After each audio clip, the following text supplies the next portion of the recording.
가족도 행복하고 예, 건강하고 그렇게 행복한 새해가 되었으면 좋겠습니다. 갓 20살이 됐는데 이제 둘 다 대학교에 입학해서 너무 좋을 원하는 때예요. 꿈을 꼭 이룰 수 있었으면 좋겠습니다. 건강한 부자 됐으면 좋겠어요. 이렇게 신년이 되면 새해의 목표나 소원을 정해보곤 하잖아요. 살아오는 방식과 생활 환경은 사람마다 다르지만 공통적으로 바라는 것이 있습니다. 그중 하나가 바로 경제적 문제가 아닐까 싶은데요. 네. 실제로 전국의 성인 남녀 1,000명을 대상으로 새해에 가장 이루고 싶은 키워드를 조사한 바에 따르면 1위는 단연 건강이었고요. 그리고 경제적 안정과 풍요가 그 뒤를 이었습니다. 그럼요. 그리고 올해 가장 지출을 늘리고 싶은 분야로는 응답자의 38%가 저축, 재테크를 꼽았는데요.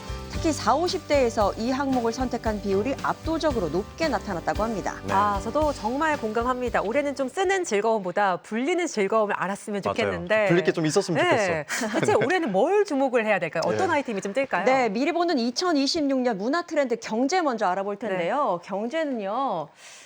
이렇게 두 가지를 비교해 볼 수 있겠습니다. 한 아이템은 완만한 모양새를 보이는데 한 아이템은 굉장히 급격하게 상승할 것으로 보이죠. 네. 그 주인공은 바로 금과 은입니다. 예. 금은 2025년에는 정말 대단했잖아요. 금값은 그야말로 이름값을 했는데 2025년 초까지만 해도 순금은 한돈 기준으로 53만 원 선이었고 지난해 10월 90만 원대를 넘어선 바 있습니다. 그러니까 연초 대비 70% 이상 상승한 건데요. 이는 1979년 이후에 가장 큰 연간 상승폭이었습니다. 네. 그렇다면 올해 금값은 어떨까요? 올해도 쉽게 떨어지지는 않을 것이라는 전망이 우세합니다. 다만 이미 고점 부담이 커진 만큼 급격한 상승보다는 오르내림을 반복하는 변동성 장세가 될 것이라는 분석입니다. 반면 은 가격은 크게 상승할 것으로 예상이 되는데요. 올해도요? 부자 아빠 가난한 아빠의 저자 로버트 기요사키는 은을 올해 가장 주목해야 할 자산으로 꼽았는데 인플레이션 압력이 본격화될 경우 최대 10배 상승도 가능하다라고 주장을 합니다. 네. 다른 경제 전문가들도 은 가격 상승을 예측하고는 있는데요. 하지만 모든 투자에는 위험이 따르는 만큼 신중한 고민이 필요하다는 점 꼭 기억하시길 바랄게요. 그럼요. 늘 분산 투자는 기본입니다. 자, 올해 뭐 주식이랑 또 부동산은 어떻게 될지도 궁금합니다. 네, 그렇습니다. 올해 우리나라 경제 성장률이 지난해보다 높아질 것이라는 전망이 나오고 있잖아요. 네. 그러다 보니까 말씀하신 대로 투자에 대한 관심이 높아지고 있는데요. 주식과 부동산을 한번 보겠습니다. 이 두 것은 어떻게 될까요? 주식은 상승 곡선을 보이고 있고 부동산 같은 경우에는 아직 관망이 필요하다라는 분석이 우세합니다. 일단 주식 시장 같은 경우에는요. AI와 반도체, 친환경 산업처럼 중장기 성장성이 있는 분야는 2026년에도 꾸준히 주목받을 것으로 보입니다. 다만 변동성이 큰 만큼 단기 차익보다는 길게 보고 접근하는 전략이 필요하다는 조언입니다. 그리고 부동산의 경우에는 좀 더 신중하게 접근해야겠는데요. 우리나라는 올해도 기준금리 인하 가능성이 높지 않다는 전망이 나오고 있는데 여기에 부동산 대출 규제와 세금 제도 변화 가능성도 변수입니다. 정책 방향에 따라서 시장 분위기가 달라질 수 있는 만큼 무리한 대출이나 단기 차익을 노린 투자는 신중해야 한다는 조언입니다. 네. 일단 매물이 없어요, 별로. 네, 경제 전문가들은 2026년을 위험을 나누고 흐름을 읽는 해라고 말했는데요. 한쪽으로 올인하는 투자보다는 여러 자산을 나누는 분산 투자가 핵심이라고 입을 모읍니다. 네. 네, 이제 경제를 짚어봤고 다음은 문화 트렌드는 어떨까요? 네, 보겠습니다. 2026년 문화 트렌드 패션을 볼 텐데요. 패션 트렌드를 이야기할 때 많은 분들이 올해의 색깔, 올해의 컬러는 뭘까라고 그쵸. 생각을 하잖아요. 네. 한 색채 전문 기관이 분석을 했는데요. 2026년 공식 컬러는 바로 이 색이라고 합니다. 잘못 나오는 거 아니에요? 바로 이 색입니다. 클라우드 댄서. 라는 있어요, 색깔이거든요. 그냥 흰색 아니에요? 네, 흰색 같은 구름색이라고 볼 수 네. 있겠는데요. 네. 마치 구름처럼 부드럽고 자연스러운 화이트 톤의 색상인 클라우드 댄서는 고요한 사색과 창의적 여백을 표현하는 컬러로 패션을 비롯한 공간 디자인, 제품 디자인 등 다양한 분야에서 활용될 전망입니다.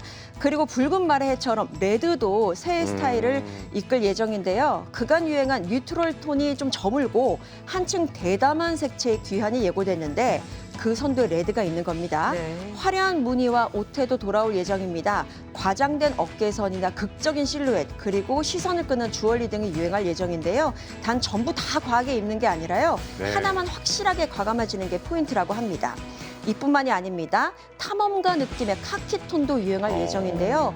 버뮤다 팬츠, 빈티지한 재킷이 눈에 띄는데 비슷한 색으로 맞춰 입되 소재를 달리하는 게 또 포인트라고 하네요. 네, 뭐 유행도 좋지만 뭐든 그냥 본인한테 맞는 거, 네, 또 편한 게 저는 최고인 것 같습니다. 그 소비 트렌드를 좀 짚어보려고 하는데 요즘 참 경제가 어려우니까 이 네. 소비도 늘 망설이게 되잖아요. 올해는 그럼- 어떻습니까? 네, 2026년 문화 트렌드 소비를 한번 볼 텐데요. 소비 트렌드의 키워드는 이렇습니다. 아날로그의 오. 귀환이네요. 네.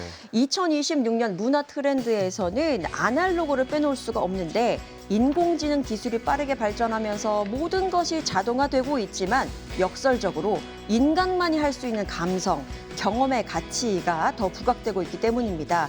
대표적인 것이 바로 올해 유행할 문화 트렌드 중 주목해야 할 단어인 픽셀 라이프라고 픽셀 라이프. 해요. 디지털 이미지의 최소 단위인 픽셀처럼 작고 빠르게 소비하는 트렌드라고 하는데 작더라도 짧더라도 직접 경험해보는 아날로그의 연장선에 있다고 볼 수 있겠습니다. 어떤 게 있어요? 천원샵으로 유명한 매장이 대표적이에요. 와. 화장품을 비롯해서 각종 생활용품부터 영양제까지 소용량 제품을 직접 눈으로 확인하고 저렴하게 구매할 수 있잖아요. 또한 온라인이 아닌 오프라인 팝업 스토어도 작고 빠르게 소비하는 픽셀 라이프에 가장 맞는 곳이라고 할 수 있겠습니다. 네, 이런 또 픽셀 라이프와 정반대로 조금은 과감한 소비도 또 트렌드가 될 거라고요. 네, 그렇습니다. 젠지 세대의 소비 트렌드를 한번 볼 텐데요. 약간 극단적이라고 해도 과언이 아니겠습니다. 네. 왜냐하면 내가 나에게 의미 있다고 느끼는 그 순간에 과감하게 바로 돈을 쓰는 소비 트렌드도 아, 지금 인기가 네. 있다고 해요. 기분과 경제를 합친 단어가 있는데 효율보다 감정적 만족 그리고 정서적 가치를 중시하는 소비 트렌드인 필코노미. 필코노미도 올해 눈여겨봐야 할 소비 트렌드 중 하나라고 합니다. 싸다에서 나를 기분 좋게 하나? 그리고 필요하다에서 나를 위로해주나? 라고 변한 것이 바로 필코노미라고 합니다. 나에게 의미 있다고 느끼는 그 순간에는 과감하게 돈을 쓰는 소비가 늘고 있는데 미래가 불확실한 만큼 언젠가를 기다리기보다 지금의 만족과 감정 그리고 경험에 투자하는 거죠. 예. 이런 트렌드가 유행하게 된 데는 또 이유가 네, 있습니다. 뭐 욜로랑 비슷하네요. 예. 젠지 세대는 고물가와 고금리, 주거 불안 같은 현실을 가장 먼저 체감한 세대인데 이러다 보니까 쓸 때와 안 쓸 때를 극단적으로 나누는 소비 방식이 자리 잡은 거죠. 여기에 SNS의 영향도 큽니다. 남들과 똑같은 소비보다는 나만의 기준과 나만의 선택을 보여주는 것이 더 중요해진 건데요. 이런 극단적인 소비 트렌드가 젠지 세대의 정체성을 가장 잘 드러내는 방식이 됐습니다.